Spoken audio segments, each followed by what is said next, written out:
Wife को poison दिया गया है और उन्हें अब बचा पाना हमारे लिए बेहद मुश्किल है। क्या? जहर? डॉक्टर की ये बात सुनकर राजवीर के पांव तले जमीन खिसक गई। कुछ ही घंटों में जैसे उसकी पूरी दुनिया तबाह हो गई। अब से कुछ घंटे पहले की बात है। राजवीर अपने रूम में आया और उसने देखा कि इश्की रेस्ट कर रही है। इश्की को सोता छोड़ वो अपने घर में रुके गेस्ट मिस्टर रंधावा के रूम में गया। आप ठीक है मिस्टर रंधावा? जी मुझे माफ कीजिए, मेरी वजह से आप लोगों को इतनी तकलीफ हो रही है, लेकिन मुझे कुछ याद नहीं आ रहा है। कोई नहीं, आपके बारे में मेरे असिस्टेंट ने काफी इंफॉर्मेशन निकाली है और वो आपको सब बता देगा। कुछ देर में वो आपको आपके घर भी छोड़ देगा। लेकिन मिस्टर सिंघानिया, मेरी कोई फैमिली नहीं है। हाँ, लेकिन घर तो है और मुझे लगता है कि आपकी याददाश्त आने के चांसेस वहीं ज्यादा है। ये कहकर राजवीर वहाँ से निकल गया। राजवीर समझ चुका था कि मिस्टर रंधावा को उनके घर में ज्यादा रखना खतरे से खाली नहीं, इसलिए उसने उनके जाने का इंतजाम कर दिया।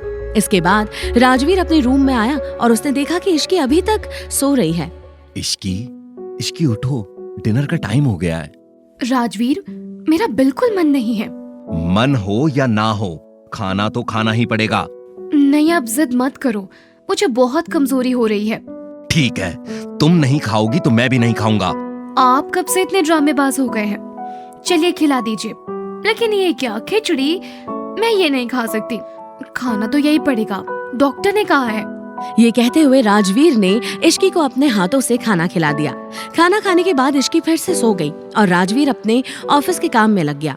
कुछ देर बाद इश्की को वॉमिटिंग का मन हुआ, लेकिन वो चाह कर भी उठ नहीं पा रही थी। उसने राजवीर की तरफ देखा और बोलने की कोशिश की। बाथरूम? राजवीर ने तुरंत इश्की को अपनी गोद में उठाया और बाथरूम में ले गया। जैसे ही उसने इश्की को गोद से उतारा, वो वॉमिट करने लगी और राजवीर ये देखकर हिल गया क्योंकि इश्की ने खून की उल्टी करना शुरू कर दिया था। राजवीर बिना वक्त गवाए इश्की को गोद में उठाकर हॉस्पिटल के लिए निकल गया। इश्की की सांसें जैसे थमने लगी थी। राजवीर की गोद में बेसुध पड़ी इश्की को देखकर परिवार के सभी लोग हक्के बक्के रह गए। राजवीर, क्या हुआ इश्की को? कहाँ जा रहे हो तुम? बिना किसी की बात का जवाब दिए राजवीर इश्की को लेकर हॉस्पिटल पहुंच गया। डॉक्टर्स की टीम इश्की को सीधा आईसीयू में ले गई। कुछ देर बाद एक सीनियर डॉक्टर आईसीयू से बाहर आया और उसने राजवीर को अपने केबिन में आने को कहा। मिस्टर सिंघानिया, आपकी वाइफ को जहर दिया गया है। उनकी हालत बहुत नाजुक है और हैरानी की बात यह है कि ये कोई आम जहर नहीं है जिसे देते ही इंसान की एक बार में मौत हो जाए, बल्कि एक खास तरह का जहर है जिससे इंसान धीरे धीरे तड़प तड़प कर मरता है और पिछले कई दिनों से ये जहर दिया जा रहा है। हम आपकी वाइफ को बचाने की कोशिश कर रहे हैं, लेकिन अभी कुछ भी कह पाना बहुत मुश्किल है। ये सब सुनकर राजवीर सुन्न पड़ गया था। जिंदगी में पहली बार हुआ था कि राजवीर खुद को इतना बेबस महसूस कर रहा था। इश्की की एक खरोच तक वो बर्दाश्त नहीं कर सकता और इस बार तो किसी ने उसको जान से मारने की कोशिश की थी। ये भला राजवीर कैसे बर्दाश्त कर सकता था? जिस किसी ने इश्की के साथ ये किया है, मैं उसे पाताल से भी ढूंढ निकालूंगा और ऐसी दर्दनाक मौत दूंगा कि उसके फरिश्तों की भी रूह कांप जाएगी। डॉक्टर, आपको जो भी करना है कीजिए, जिस भी स्पेशलिस्ट को बुलाना है बुला लीजिए, लेकिन मेरी वाइफ को बचा लीजिए। मिस्टर सिंघानिया, हम अपनी तरफ से पूरी कोशिश कर रहे हैं।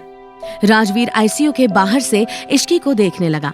कभी न रोने वाले राजवीर सिंघानिया की आंखों से आज आंसू रुकने का नाम नहीं ले रहे थे कि तभी राजवीर के डैड वहां आए।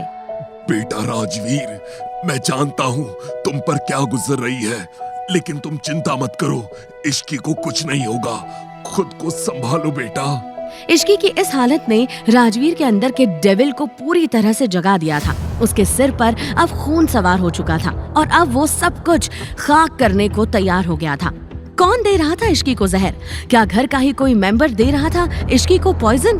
क्या इश्की को मौत के मुंह से निकाल पाएगा राजवीर सिंघानिया? ये तो इसका फुल एपिसोड सुनकर ही पता चलेगा। फुल एपिसोड सुनने के लिए डिस्क्रिप्शन में दी गई लिंक पे क्लिक कीजिए और वीडियो में पूछे गए सवाल का जवाब देना ना भूलें, जिसका जवाब आपको मिलेगा उसी फुल एपिसोड में। कमेंट करने वाले 10 लकी विनर्स को मिलेंगे 500 कॉइंस।